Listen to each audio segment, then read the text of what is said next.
This is WWJ Whipping with Joe. Anyway, anyway, again, Merry Christmas to you, and also you'll have a Happy New Year. And this is the 30th, December 30th. Anyway, a couple more days, and we'll have the New Year. Anyway, as you folks know, I am not sponsored by any manufacturer, lure maker, reel maker, or rod maker. I do this on my own, independently, and the reason why I want to do that is because I'm not obligated to no manufacturer. I'm not paid by anybody to do what I do. Anyway, I field tested 58 and 59. This is from Florida Fishing Products, the Osprey they call it, but the Osprey is a bird. The CE, which is the carbon edition, a lighter one. They run around there about maybe $200 each. And this is the Osprey, the 4000. Also, this is they call it the SS series. It's the saltwater series. But anyway, this one here is reel number 58.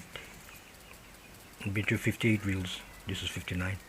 Too bad I didn't get to 60 this year. But anyway, this one here, which is the Osprey, had gone for 46 hours. 40-pound braid, original braid that I left there. Got over 20 hours of popping 2-ounce lures. The only thing I could see wrong was it was getting right over here would get salt residue in here, so you gotta make sure that you wash it good. So what I did was I washed it real good, and then I put grease. That's the only issue that I had. This is 46 hours.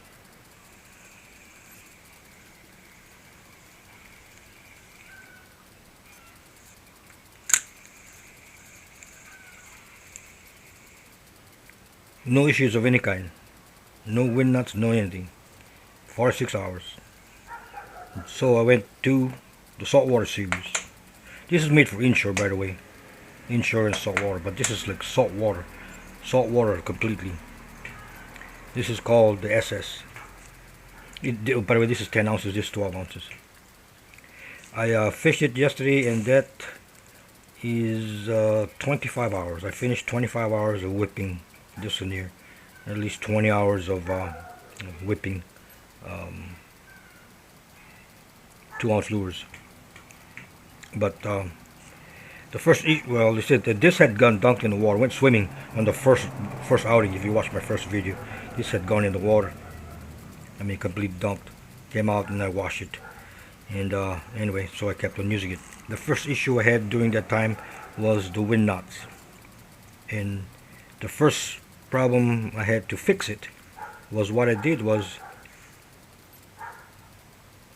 the line lay was not perfect. It was more on the bottom and not on top. So what I did was I removed the line from here, 110 yards, which is the top shot.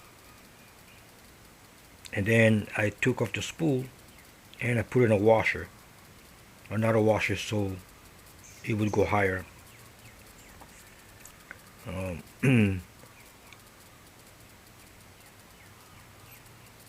Right, so I put in the washer so it would go. No, I took out the washer. I'm sorry. I took out the washer so it could go further down, so it could fill the top end. So it's pretty line level. Anyway, so I did that. It solved the problem for wind knots for a little bit, and then I started to get wind knots again. So I figured, well, maybe I would try a different rod. Okay, so then I tried a different rod. So I went from the HMG to the HMG inshore to the HMG, and I was still getting wind knots. So I figured, well, maybe I'll just change the braid. Remember, I'm getting wind knots on two rods. So I went and changed the. I took the top shot off. I put a brand new spool that I bought and put in 40-pound braid again, 110 cranks. And I was still getting wind knots on boat rods, just to tell you. So it is not the braid, it's not the rod, it's got to be the reel. But this is what the line lay is when it didn't give me no wind knots. That was yesterday. Okay, so I probably lost about, I'd say maybe 20 yards on the top here at least. It's not level. So that was a wind knot issue. Second issue I had yesterday was auto bail wouldn't work. and that's on video. So what it is, well, I took it, not took it apart, I just loosened the screw, put some oil in there, both sides, this side and that side.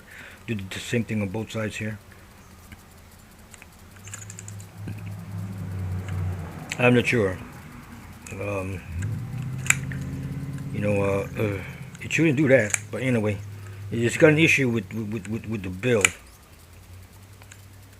Can't be intermittent, but it gave me intermittent. Don't find too many rules to do that.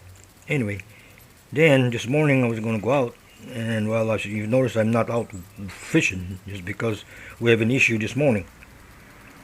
Now listen to this.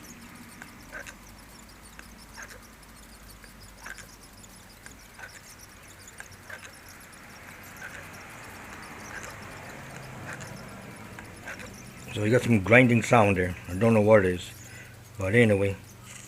So we'll take the spool off and see what happens here.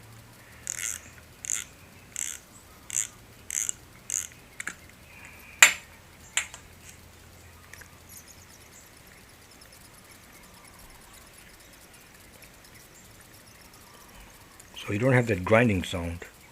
So I'm not sure where it's coming from, but it looks like it's coming down from the spool going down. But anyway, let's try to put this down here.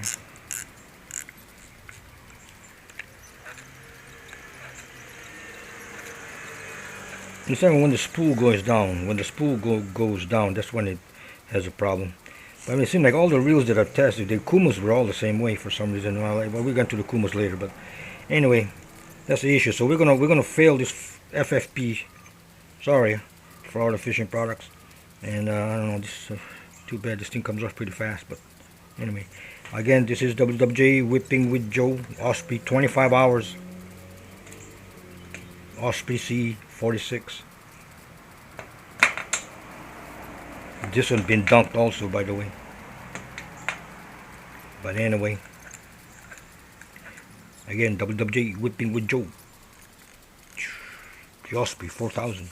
Aloha.